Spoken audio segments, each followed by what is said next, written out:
Joshua isn't your typical cartoon dad. There's no gruff incompetence, no hatred of his children masked as a joke, or any of that kind of stuff. Because, let's be real, most cartoon dads aren't exactly competing for Father of the Year. Peter Griffin spends most seasons of Family Guy literally tormenting Meg, with even the top Google search result for why does Peter ends with hate Meg. Stan Smith rarely considers his children when he makes a decision, it's always about himself. And as for Fred Flintstone, well, he's far more interested in gambling than actually parenting. But Joshua is different. He's not the best cartoon dad because he does everything perfectly. Quite the opposite. His flaws make him the realest reflection to what being a dad even looks like, and that's what makes him the best. In Crystals Have Power, we first see how Jake views his dad Joshua.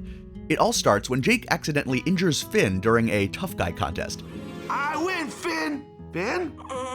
Finn, are you okay? But Jake took things way too far and questions himself how he even let himself go like that. Why am I like this? That's when a memory of his father pops up. Jake, what did you do to your brother? Joshua appears to be your typical tough guy dad, who doesn't really care who Jake hurts, as long as he's gonna be a tough guy just like him. I'm sorry, Dad. No, son, you did good. Having no self-control makes you a tough galoot, like me. Which doesn't land all too well with Jake. Even back when he was a kid, he didn't want to hurt anyone, but his dad didn't seem to care. So to start, the dad points for Joshua aren't exactly at an all-time high here. And some might say it actually gets worse before it gets better. But I don't want to hurt nobody. Well, that's too bad, kid, because you're gonna hurt everybody. No! Now that Jake vividly remembers that his dad told him he's always going to hurt everybody, he's got to prove him wrong. So Jake vows to never hurt anyone ever again.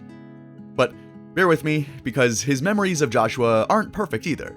Even when Finn is kidnapped later in that episode, Jake continues to follow through with his conviction. But just like the tough guy contest, he takes it too far. Finn is in trouble, and Jake keeps refusing to help him by fighting like he usually does. Luckily, in another memory, everything is completely shattered and turned on its head. But Dad, you said I'm gonna hurt everybody. Everybody who is evil, Jake. Let me finish next time. That's when the first hint of Joshua's true intentions shine through. Joshua wants his sons to be able to fight and defend themselves. But he doesn't just want them picking fights with anyone. He wants to make sure that his boys have a moral compass and make the world a better place. So just like Finn and Jake grow up as children, so does Joshua as a father. But Joshua's tough guy attitude also has a big positive side, as we'll see in the episode Joshua and Margaret Investigations. During Jake's birthday, Finn and Jake quickly become sidetracked. Did Mom and Dad tell you any stories about when you were born? With that question, we get another flashback to Joshua's life. It's not the typical tough guy situation. Joshua is cooking, Margaret is talking about investigating some crimes. It's a very different side of him than we saw with Finn and Jake. Later in that episode, when Joshua and Margaret investigate some crime and fight alongside each other, Joshua is not giving Margaret the tough guy treatment he gave Jake. The opposite, actually. He just acts like he's supposed to be her protector, like a traditional husband does. Though that doesn't always go according to plan. When he tries fighting off a monster, it's Margaret who has to save Joshua when he fails to succeed. Luckily, he's there to comfort her afterwards. This is all my fault! Yeah, pretty much. Well, at least he tried. Even though he's a no-nonsense type of guy, Joshua will always put his family first. And we'll see the perfect example of that just a little later. After Joshua had been bitten by that monster, the duo believed he's been poisoned. Margaret sets out to find the monster again so that they can create an antidote. But sadly, it's too late. The virus takes over Joshua. But it doesn't end his life. Instead, it makes him pregnant. And Jake is born from the spot where Joshua was bitten. Hello, Daddy. Hello, Mommy. It's so nice to be here with you now. And then Joshua does something that proves that he's that grade A dad material we're talking about. He doesn't freak out. He doesn't reject Jake as some monstrous, hideous creation. He accepts him, and Jake is officially part of the family. Are you sure having him next to Jermaine is safe? We don't even know what he is. He birthed him after all. Of course we do, dear. He's our boy. That he is. There's not even an ounce of anger or resentment from Joshua. He accepts his new son and does it without a single question. That's who Joshua really is. A tough guy, a partner capable of defending his wife, but also a dad who doesn't want to hide what the world is like from his sons, even when his ways don't always seem like the best. There's one big overarching truth here for all of his three sons that I'll tell you in just a second, but first we need to establish some grounded criticism. To Jake, Joshua made him believe that he was going to hurt everyone. To Finn, Joshua made him believe that he was just a whiny baby. To Jermaine, Joshua seemingly left him with the burden to protect his legacy at all costs. And that's not even all the criticism one could have of him. But what if I told you all of these actions are exactly what made him a great father? Let's explore that point from the perspective of Jake's relationship with Joshua, continuing with the moment where he meets Warren Ampersand, the alien that bit his dad previously, which caused his birth.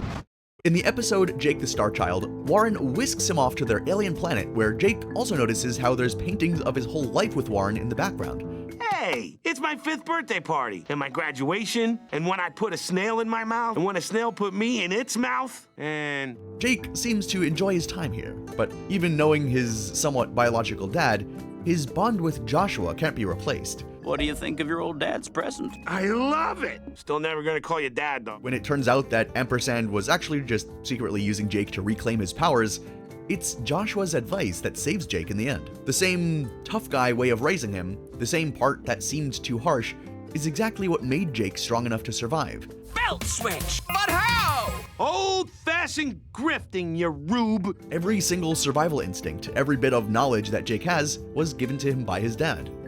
And he knows it. My real dad taught me that trick.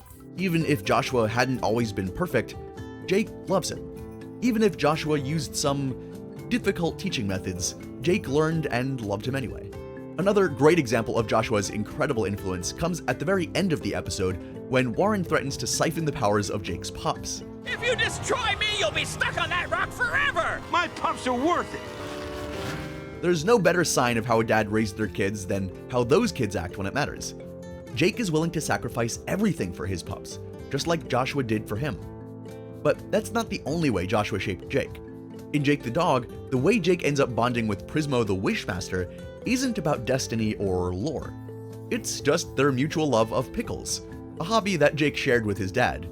I'm serious, man. You're like a strong number 3 on my cool guys list. Oh man, my dad used to make pickles. And here, we learn even more about the relationship. Almost every flashback or memory Jake has of Joshua is positive. I'd be like, wow, Dad, you made these pretty good. Yeah, that was Dad. Keep in mind, Jake wasn't meant to exist. But even from this simple hobby that the two shared and bonded over, you can tell that he always included Jake in everything. And when you have people claiming he was one of the only stable dads in Adventure Time, you at least know his character got something right here. Next, in the episode Jake the Dad, Jake even wears Joshua's hat when trying to be a good dad. I'm gonna be the best dad ever. But when he uses his mother's guide for raising children, which includes micromanaging everything and protecting them from every tiny bit of danger, everything goes terribly wrong. At least, until he realizes something. Nah, it's cool. It turns out the pups can pretty much take care of themselves. They don't really need me around. Oh. Even though Joshua was distant when Jake and Finn were children, it was actually for the best. Jake had been trying to parent like his mom, without realizing that his dad's method of parenting contributed to how he learned to fend for himself and how he became who he was. Though Joshua's parenting style worked pretty well for Jake, it wasn't quite the same for Finn. Does that mean that he failed as a father to raise Finn well? Well, the relationship between Joshua and Finn is different from that of Jake. So Finn, being adopted and a human, meant that he grew up slower than Jake did. And Joshua never really understood that. Hence, he called Finn a whiny baby, since he was a baby for such a long time of their lives. But when Finn finally reunites with Jake in the Distant Lands episode Together Again, that's not the only family he reunites with. It's good to see you again, you big crybaby. I crazy missed you two. Now, even here you can see Finn also holds that same love for his adoptive dad Joshua as Jake does. Even if Joshua couldn't always understand Finn's dynamics as a human, he now defends his son when Tiffany starts blaming Finn. Ah! This is all Finn's fault. Hey now. But the one thing he never does is hate or resent those he doesn't understand. Even Tiffany, who tied up Joshua and Margaret, ends up being saved by Joshua. Gotcha. But I tied you up. Boy, your knots are terrible. You need a father figure to teach you proper rope work. And that's Joshua's cycle of life and love. He sees a young boy who is in need of a father figure, adopts them, and gives them the love they deserve, just like he did with Finn. But what about Jermaine? Of all three brothers, Jermaine probably had the hardest time living in Joshua's shadow. While Jake and Finn were out having adventures, Jermaine stayed behind in the old house, surrounded by Joshua's leftover trophies, and by demons who never stopped trying to take them back. To Jermaine, this felt like a burden, and it shaped him. Jermaine spent every day behind a circle of salt, alone, guarding stuff he didn't even ask for. And when Finn and Jake finally visit, it all comes out. Jermaine is furious that his brothers got to live free while he was stuck protecting Joshua's legacy, like it was the only thing he was allowed to do. When Jake tries to explain that Joshua loved them all the same, Jermaine doesn't want to hear it. Not until the house literally burns to the ground does he realize something. I've really built my own cage. And in that one line, you see the real impact that Joshua had on him. Joshua taught Jermaine to be responsible, to protect what mattered.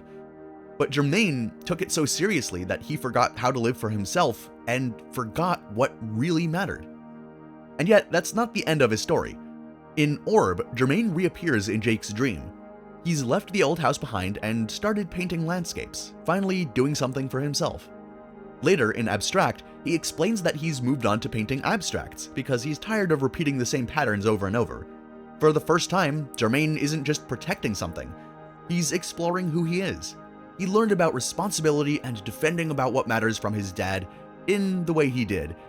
And in that moment, he becomes the calm, supportive brother that Jake needs, proving that even after years of living by Joshua's rules, he still found a way to grow. That's the balance Jermaine had to find, taking what Joshua taught him without letting it define him forever. In the end, there's just one question to ask. Is Joshua the perfect dad? No, by no means. We've seen him make mistakes, but every mistake he made was made with the right intention in mind. He might have been harsh here, or non-communicative there, or angry here, or thoughtless there, and through his own parenting style, he gave Finn, Jake, and Jermaine exactly what they needed to become the people they were throughout their lives, along with the negative things. Finn and Jake became the biggest heroes of Ooh. Jermaine became just as successful in his own way by finding peace and purpose. That's what makes Joshua, I think, one of the best cartoon dads. He feels real, he feels loving even though he's tough.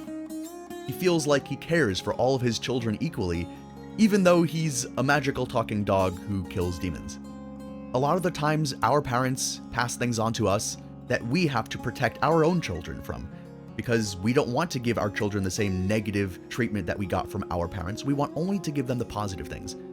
Joshua teaches that we can get both sides from the same person and still know them as the great and amazing dad that they are. You won't always succeed as a dad or as a parent, but you can't stop trying.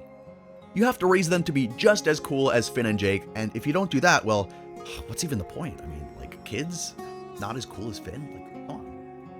Hey everyone, if you want to see how Jermaine finally broke free of his burdens and what his journey can teach us about responsibility, identity, and letting go of your responsibilities and holding on to something that doesn't really contribute positively to your future and yourself, click here to watch our full video on Jermaine. It's a story I think that a lot of us can relate to more than we like to admit. Alright, I'll see you there, and I'll see you in some other episodes on our channel. Remember to like, subscribe, and leave a thoughtful comment. What do you think about this video? Let me know. Alright, see ya.